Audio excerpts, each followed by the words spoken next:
is Israel still standing by the two-nation theory, concept or a solution, an independent Palestine living in harmony next to Israel and not targeting your people like the way Hamas did?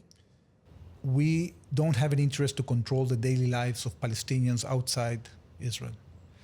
What we like to do is to promote a self-Palestinian rule that will not threaten Israel. So we are ready to give the Palestinians the maximum authority to control themselves without threatening us.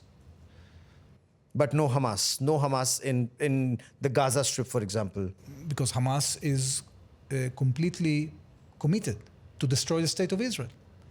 So of course that we wouldn't agree. Look, we have been in a situation in which after we withdrew completely from the Gaza Strip with the hope that something positive will emerge there, okay?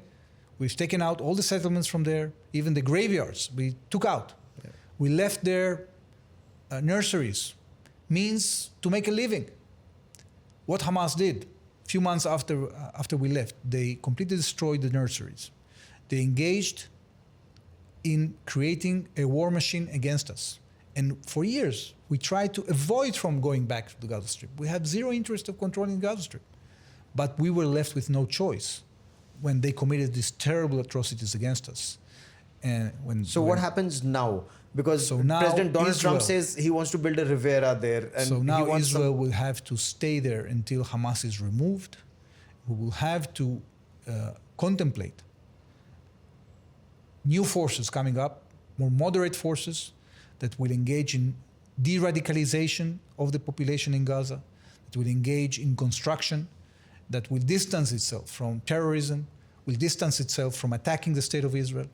In that context, we can create a much better future for us and for our Palestinian neighbors. Is there a time frame for that?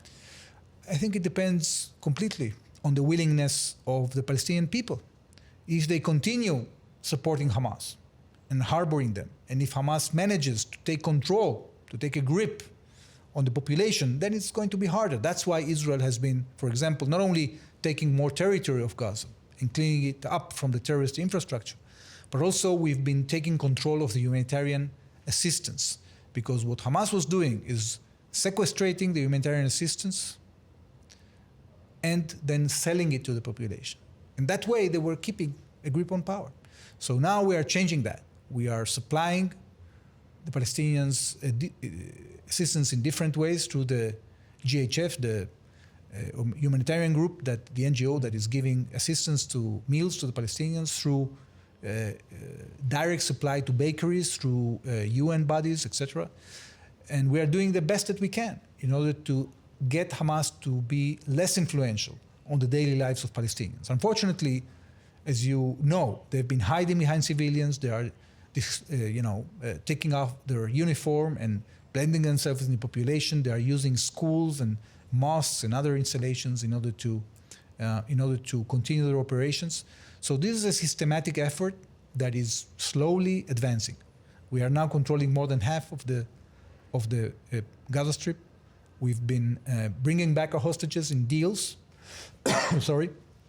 We've been able to recover 200 hostages out of the 250. We still have 50 left, out of them about 20 alive. Only yesterday, we've been able to recover 3 bodies of the Israelis that were murdered by Hamas on the 7th of October. So this is a continuing effort, but we are determined, Gaurav. We will not allow Hamas to resume power in the Gaza Strip.